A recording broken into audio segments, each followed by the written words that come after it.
Fala galera, novamente Pedro Almeida, e hoje, como vocês já viram, eu vou falar sobre suplementação, qual que você deve comprar, qual que você não deve comprar e também qual que é a diferença entre cada um deles, beleza? Fica aí no vídeo e também não se esqueça de se inscrever no canal e deixa o like pra gente saber que vocês estão gostando do conteúdo e também comenta aqui embaixo se você já usou ou se você usa algum desses suplementos que eu comentei aqui hoje.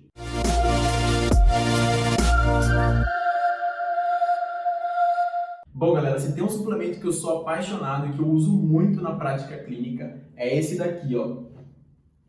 Creatina. Você tem um suplemento que serve para tudo quando a gente vai falar de saúde, melhora do treino, emagrecimento. E muita gente tem dúvidas sobre qual creatina comprar.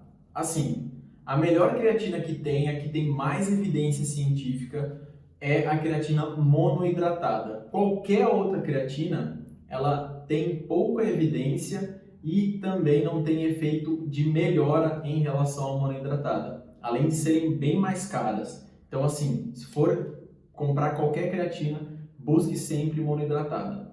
Tem também uma diferença entre a creatina brasileira e tem uma importada, né, que é a matéria-prima importada da Alemanha, que ela vem com um selinho Creapure, mas não precisa, não há necessidade de você comprar essa creatina, ela acaba sendo um pouquinho mais cara também. Aqui no Brasil a gente tem boas marcas e elas são ótimos suplementos. Tá, Pedro, mas o quanto que eu devo tomar?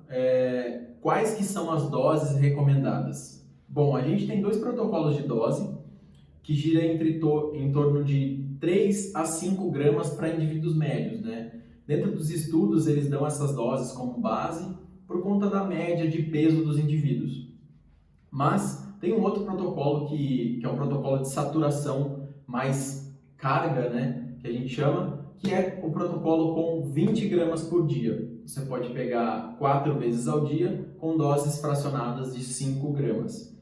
E aí eu normalmente uso doses entre 3 e 5, porque eu não gosto muito de usar as doses de 20 gramas por dia, uma porque acaba muito rápido com o suplemento, e outra porque não tem tanto impacto do ponto de vista de performance, assim, já logo no início, a não ser que seja um atleta que tenha um calendário muito apertado, mas é um caso mais à parte. Bom, outro suplemento que é muito interessante para performance, seja dentro do treino, para melhora do treino, ou até performance cognitiva, é a cafeína. E uma coisa que acontece com a cafeína é que ela acaba variando muito de dose. Então, para alguns indivíduos que toleram bastante cafeína, a dose tem que ser um pouco maior. Para outros, um pouco menor. Por quê? Tem algumas pessoas que elas têm uma tolerância um pouco maior à cafeína. Então, assim, tem que usar doses maiores e essas doses não fazem tantos efeitos assim. Mas para outras, já faz muito efeito. Então, uma coisa que eu recomendo para todas as pessoas que eu prescrevo cafeína lá no consultório é que após as 4 ou 5 da tarde, aí no máximo, pare com o próprio café ou a suplementação de cafeína, porque isso pode impactar negativamente no sono na parte da noite. E qual que é a dose que eu posso usar, quanto que uso de cafeína? Bom, as doses variam bastante, vai de 0,3 miligramas por quilo de peso até 0,9 miligramas. Só que eu costumo trabalhar numa faixa entre 0,3 e 0,4 miligramas. Alguns suplementos já vêm já com 210, alguns com 420. Então vocês podem trabalhar com essas doses aí, que acaba já sendo uma dose interessante para se usar. Bom, agora eu vou falar sobre um que é bem polêmico, que a maioria das pessoas usam para emagrecer, só que ó, já adianto, não funciona não, tá? E esse suplemento é a L-carnitina. L-carnitina, ela vem com esse intuito de que dá para emagrecer, por quê? A L-carnitina é um componente de uma enzima que fica dentro da sua mitocôndria. E eles teorizavam lá nos artigos que ela conseguiria potencializar a queima de gordura. Só que os estudos mostram que L-carnitina ela não consegue ir para dentro do músculo para fazer essa função, Ou seja, você suplementar a L-carnitina não vai aumentar ela dentro do seu músculo, ou seja, a L-carnitina ela acaba sendo inútil do ponto de vista de queima de gordura, que é a proposta que ela vem. Então, assim, se for um suplemento para não comprar, esse daqui é um deles.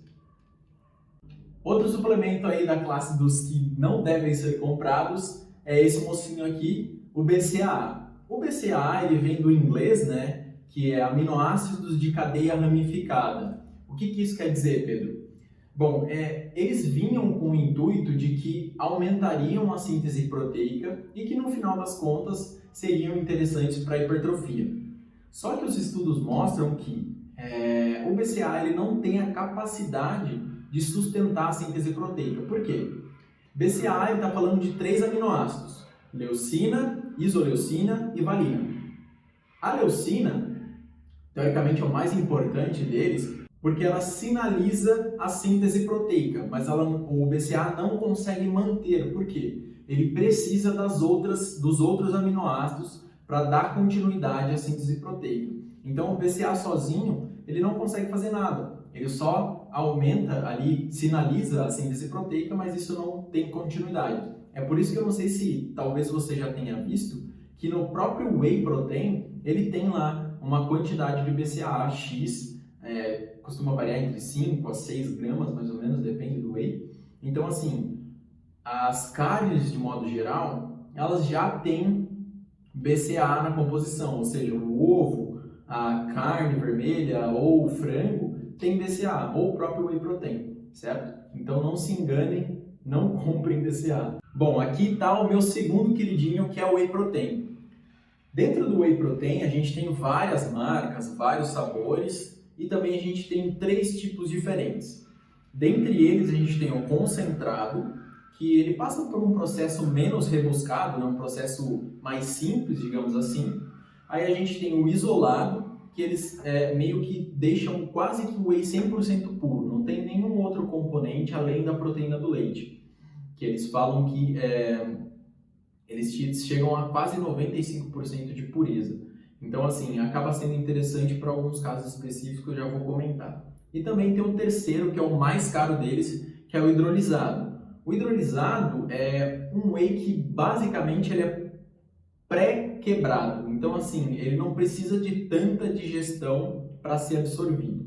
Mas eu já vou comentar mais sobre ele. Bom, falando do concentrado, ele é o que eu mais uso, né, e o que eu mais prescrevo, e é o melhor custo-benefício que você tem. Por quê? Ele é um custo mais barato, claro que não é muito barato, mas em relação aos outros é o mais barato deles, e ele faz o papel igual ou até melhor que os outros. Então o custo-benefício acaba sendo muito, muito interessante.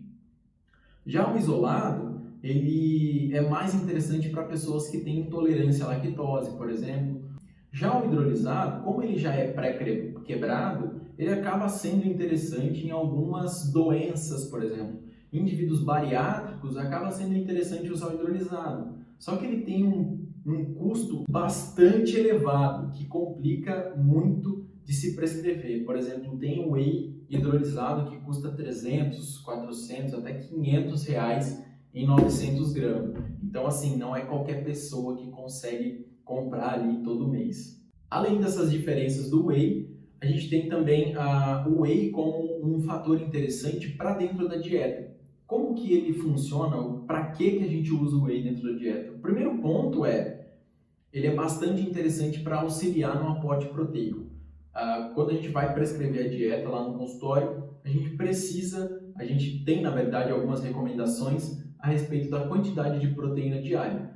Em alguns casos, a gente não consegue bater apenas com alimentos. Às vezes as pessoas elas têm uma rotina em que não comporta colocar alimentos sólidos. Então o whey acaba entrando como esse componente de proteínas a mais para esse paciente.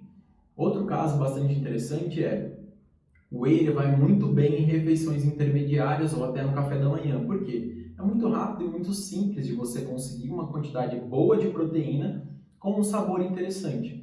Então, por exemplo, vai muito bem com leite, vai muito bem com iogurte, com fruta, aveia, algumas batidas. Então ele fica bastante interessante, principalmente para pessoas que gostam um pouquinho mais de doce. Ele vai muito bem também com receita, então é muito versátil a maneira que você consegue trabalhar com whey. Além disso, né, dessas questões relacionadas à dieta, o whey ele tem alguns trabalhos que falam que ele auxilia muito na saciedade. Então, em dietas de emagrecimento, acaba sendo bastante interessante pelo fato de que a proteína ela tem um poder de saciedade muito maior do que os outros macronutrientes, né, que é a gordura e o carboidrato. Então, em alguns casos, acaba sendo bastante interessante. Beleza? Então, gente, eu acho que hoje é isso. E eu quero que você se inscreva aqui no canal se você gostou desse vídeo. Comenta aqui embaixo sobre os suplementos que você tem usado.